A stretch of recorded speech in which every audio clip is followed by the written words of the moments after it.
jump into your origin story a little bit. You know, you're not speaking with this heavy Israeli accent, so you weren't born there. So tell us a little bit about who Glenn Cohen is, who you were growing up, how you got to where you got to.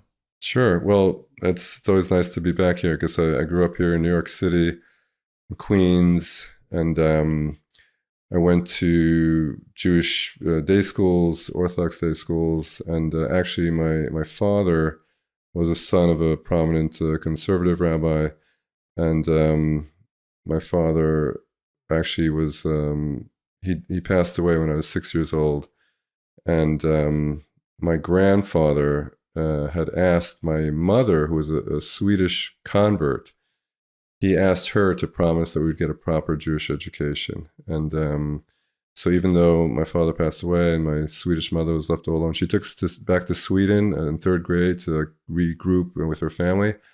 But she took us to these day schools, these Sunday schools. Mm-hmm. And I'll never forget this. I'm in third grade, and she took us to different schools, and she said, you know what? This isn't good enough for Saba Boaz. He made me promise to give you a proper Jewish education, and this isn't good enough. So I'm going to take you guys back. After a year in Sweden, she brought us back to New York City, to the jungle of New York City, wow, to give us a proper Jewish education, to Orthodox schools. And I have to say that in credit of my mother, blessed memory. That is a story about integrity, keeping a promise to a person who's not even alive. And so we grew up there, and we had no money, but Ramaz took us in, and Rabbi Haskell Lookstein. Yeah, that tuition is not cheap. We're like in a big tuition conversation now on my platform. Ramaz tuition is as high as it gets. Yeah, so I found out we got financial aid. Yeah, and I found out years later that we paid $25 a year for the best education money can buy. My brother was really smart. He was valedictorian. I wasn't so smart, but I was a good ball player. That's so nice that even, meaning like the fact that they it's, I mean, at that point, tuition's probably tens of thousands of dollars. And the fact that they let you even pay anything, it kind of probably gave your mother a little bit of dignity. Like, I am paying something. Yeah, I'm able to pay something. For sure. And they took it. You know, that was the idea. They thought of everything. And I only found out years later when I wrote a letter. And so Rabbi Lickstein, he's 93 years old. And every time I do anything, even now when I went to visit to meet the last hostages, I wrote to him saying, thank you, Rabbi Lickstein. You should know everything I've accomplished is thanks to That's so nice. What the head start that Ramaz gave me. And That's so beautiful. From there I came to Israel the first time, 1982. How old were you when you went to Israel? I came on in 1982. Only 25% of our graduating class came for the gap year to Israel. Mm-hmm. Now it's much higher, of course. But then, I mean, I had a scholarship to play basketball at Brandeis, and I was set on that track. But I figured, okay, I'll come to Israel for 1 year. 1982, yeshiva in Jerusalem. In 1982, I don't know if you remember from the history books, but you don't know what yeshiva I went to, history. So the first Lebanon War. Right. And so guys my age were going up and down fighting for the state of Israel. So you're American, and you went to Israel, and you enlisted, like, once you got there? So what happened was that year I was planning on just being there for 1 year, but I was there. And I witnessed what's going on, and everyone's fighting for the state of Israel. And I figured I want to be part of this. So I gave up on my scholarship, and I stayed. And I went into the army, and the rest is history. I spent 30 years of service. What was your mother's reaction to you saying, I'm not going to really come back? Well, that's a whole other thing. I don't want to get in trouble with mothers here, but I can give tips to kids who want to stay in Israel. What I call the salami technique. What I did was This is great, by the way. Tips from Mossad on how to stay in Israel longer. The yeshiva guys who are trying to stay 5th, 6th year right now. Right. So it'll definitely help out the yeshiva guys. The moms may not be so happy, but what I did was I had a plan. I knew I wanted to go into the army, but I knew I couldn't say that to my Swedish mother, who had no idea like what army and guns and all that. And I told her I want to go to university. So what Jewish mother, even a converted Jewish mother, would say no to that? And so she agreed. So I went to Bar Ilan University for 1 year. Also, my goal was to improve my Hebrew before going into the army. And then at some stage during the year, I said, you know what? I want to go into the army. Manipulating at a young age. Well, yes, that was. I did some manipulation there, but now I'm a good guy. I'm straight. But so that's how it happened. And then she came and tried to convince me not to go into the army. Hook, line, sinker. Wow. Yeah. So you joined, you're what, 18? You're 19 years old? I was 19, yeah. And you joined this Lebanon war. It's a war with Hezbollah. Well, then Hezbollah didn't exist. Then it was the PLO. Okay, PLO, and which same, but different, yeah. different terrorist organization. So, like, as an 18-year-old, 19-year-old, you're like, what are you seeing? You know, I think a lot of Israelis who grow up and they've had parents who have fought the wars before them, it maybe is a little more familiar. But again, like your upbringing, and now you're fighting a war in Lebanon. Yeah. What was that like for you? Well, first of all, I mean, just being in Israel, it was very exciting. And I said, okay, I want to be part of this. And I joined, and I wanted to do the best thing possible. So I said, okay, let me shoot for the best possible thing. I wanted to be a pilot. Little did I know that, you have to go through a vetting process for like a year and a half before that. So I showed up at the induction center, and they're like, what do you want? I'm like, pilot, matkal, and all this stuff. And they laughed at me. They said, no way. It's all. Who are you? Yeah. And so they sent me actually to the Navy, and I said, this is crazy. Like I get seasickness. And so they said, I said, what's the best thing I can do? And they said, you can volunteer to the paratroopers. So I volunteered to the paratroopers. And I was in the paratroopers. I got into some elite unit in the paratroopers. And every week I would ask to be transferred to the Air Force flight school. And they took my form and I probably threw it in the garbage. But after a few months, I got injured actually in some training. And they lowered my physical profile from 97, which you can do everything, to 64, which means you can't even be combat. And it turns out they sent me to be, this is a crazy story, they sent me to be a Xerox photocopying clerk. That was my job. That's humbling. That was humbling and depressing. I was clinically depressed. And then a miracle happened, and the second guardian angel of my life after Rabbi Lichtenstein showed up, a doctor at the Air Force Induction Center. They put me through testing, and all the doctors said, no way, you had a torn ligament. And but this final doctor, Dr. David Forecast, a British guy, said, I see the glint in your eye. I see you've got motivation. You know what?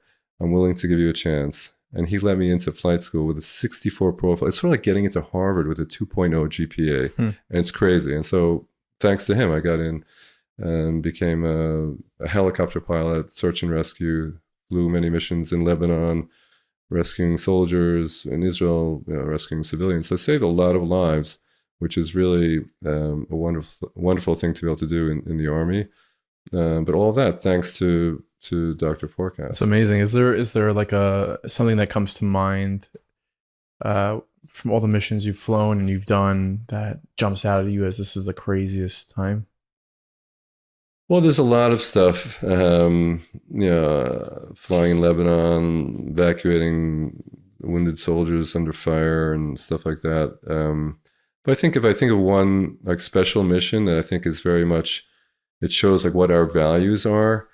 There was once stormy nights, and we were on alert on the northern border just in case if there was any need for rescue. And so we were scrambled on the stormy nights to go into Lebanon and to evacuate a Lebanese woman, a pregnant Lebanese woman who was having appendicitis. And it was a stormy night. It was very dangerous flying. And we somehow, but it was clear we need to help save this Lebanese woman and her fetus and to bring them back. And we flew in, and it was very dangerous, and then came in low and barely got through the cloud cover, and like at the last minute saw the roof of some building, landed on a roof of a building, and evacuated her, this Lebanese woman, to the hospital, and saved her and her fetus. So I think that's a nice little story that I think for me it shows like what our values are about. For sure, people on the internet be shocked to hear that Israel would do such a thing. They're busy spreading other things, but throughout this process, you were recruited by an organization. No, you can say the word. It's the M word. The M word. Okay. I'm just like, I'm walking around broken glass right now. The Mossad. Yeah, the Mossad. That's like, it's like a crazy concept, especially nowadays when we've seen glimpses of what they've done, right? Yeah. So you're recruited by the Mossad. I guess tell me what you could about that, like how that even works. Someone Yeah. knocks on your door and says, "Hey, you." Yeah, well, I spent about 30 years in the Mossad, and I have to say that as a caveat, because people might be asking, like, how can you say you're in the Mossad? You're not allowed to say you're in the Mossad. And it's true. Someone who's in the Mossad, even after you've retired, you can't say you're in the Mossad. You're supposed to say the Prime Minister's office. No, that's the Xerox guy. Right. Exactly. A lot of times I would say at a certain stage I was in the Prime Minister's office, and people like thought I was a psychologist, like that I was like Bibi and Sarah's psychologist. That's what they thought. Like marriage counselor or something. Right. But no, so I got special permission a few years ago to say that I'm in the Mossad because I'm writing a book. Right. And so for that book, I got permission to say explicitly I was in the Mossad, but not to go into too much detail and to talk about the fact that I was the chief psychologist of the Mossad. So that's going to be an exciting book. That's like rare clearance. It is. And so that'll be part of the draw, because the whole world, like I said earlier, coming from the Mossad, I can say the experience of anybody who's been in the Mossad, you realize that anything is possible. And that's the biggest gift that anybody can get. Really? Anything? You start, they'll say, take people from, out of nowhere with no background whatsoever, and they recruit them into the Mossad. And that was also part of my job as a psychologist to choose the guys who's got the right stuff and to train them. And what's amazing is you go in thinking that you're capable of X, and you finish the training knowing that you're capable of at least 10 times that, and that there's no such thing as mission impossible. And that is amazing. And the way you do it, and this is a methodology that I teach in like my elite method for peak performance, which is what I do also these days, working with team building and leadership training, executive coaching. We teach people how anybody can do so much more than they imagine. But the way to do it is to do it step by step, little by little, venture out of your comfort zone and to succeed more and more and more until you realize, wow, I can do so much more. So that's what they do in the Mossad. Plus you have, that this is not just, to make money. You have your why. The big why is to protect the state of Israel against the Iranian nuclear threat, which is an existential threat. So when you have that incredible meaning and that mission, it gives you even more motivation. Yeah. And if you had a doubt, whether you could do it or not, you feel, okay, I got to do this. And so that's really what it's about. And is it good money? No, right? Are you kidding me? No. Mossad does not get paid well. No, people don't do it for the money. No. This episode is sponsored by Ketubah.com. We've all walked into our parents' or grandparents' home, and you see that Ketubah hanging on the wall, gold lettering, their names, the date. It's more than paper. It's a legacy. And Ketubah.com really helps you take a document, which is a legal document, and it helps you turn it into a piece of art. Now, besides for being stunning and halakhically perfect, it's really personal. So whether you want something traditional, you want something modern, head to Ketubah.com right now. Your wedding is coming up. This is an exciting time. You can be part of the process of designing your own Ketubah. So head to Ketubah.com right now. Ketubah.com right now. Hit the link in the show notes below. Use code MPP25 for free shipping. That's code MPP25 for free shipping at Ketubah.com.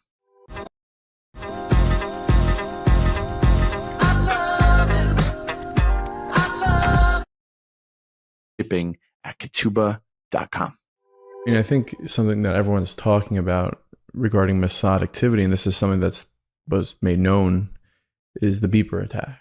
Right, Mossad pulled off this incredible attack, and just saying I'm not part of Mossad. Everyone knows that, I'm not that guy.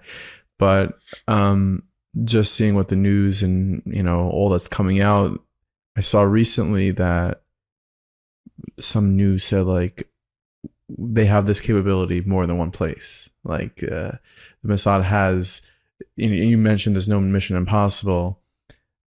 To grasp the ability and the reach of the Mossad is ungraspable probably for a mind like mine. Is that the case? Yeah, well, I'll tell you, in the Mossad, we say that, our reality exceeds your imagination. And it's true. Is that like the tagline? Pretty much. And it's true. And so you see things like, things that have been exposed, or even, let's say, the prime minister years back exposed the mission of stealing the Iranian nuclear archive from Tehran under the noses of the Iranians, which is an unbelievable operation. And so that was a mission or an operation that the prime minister decided to expose. But imagine there are many, many operations like that, and even more incredible and daring, that no one has ever heard of and hopefully never will hear of. And so really it's there are things that are going on that out there, like in the darkness, that you don't see. I compare it to like the whole world of the Mossad and undercover. It's sort of like archaeology and like icebergs. People are icebergs. Like what you see is just the tip, and the vast majority. And that's one of my conclusions as the psychologist in Mossad, that most of it is just under the surface, so you're not even aware of it. The same thing, when I go on a bus, looking out into the darkness, I used to think, okay, that's it. But after being in the Mossad, you realize that there's so much going on there that you don't know about at any given moment, which is really unbelievable. So what you see is not what you get. There's so much, and also psychologically. I mean, that's under the surface. There's so much. Are you allowed to talk about like CIA stuff? Like, because you didn't serve with the CIA. I mean, I can say whatever I know, but I don't know all that much about the CIA. People have this. I did once did questions on the street, and someone said, the Mossad was behind 9/11, stuff like that, conspiracy theories. Yeah. Someone comes over to you and they say that. Like, what's your response to that? In general, when people come up, but also when people ask, "Oh, how could October 7th happen?" It can't be by chance. There must have been some kind of conspiracy. Conspiracies. A lot of people ask me that. I say, "Dude, I just don't buy into it. Sorry." Right. It's coming from somebody who relatively on on the inside and relatively speaking, and all those conspiracy theories, I just don't buy into them. How does the secrecy aspect of work? Because I mean, Jews are yentas in general. Like, we can't keep our mouths shut, and you have this whole network that is operating in secrecy, which can fall very, very easily, right? So from the psychology standpoint, I'm sure there's training that's happening with these agents to remain quiet, to understand like this is not something we talk about. Well, that's part of the vetting process. I mean, you see, determining who's got the right stuff. One of the things is you see if the person, if you can keep a secret or not. How, we check where he is on the narcissism scale, and how much attention he needs, and we need people who they have an inner sense of their worth, and they don't have to talk about it. So that's an important thing. And then there's always there are different ways to make sure people, you check them every once in a while, and you've got people have to go through testing and lie detectors, and to make sure that they're on the straight. Are there any stories that you're allowed to say?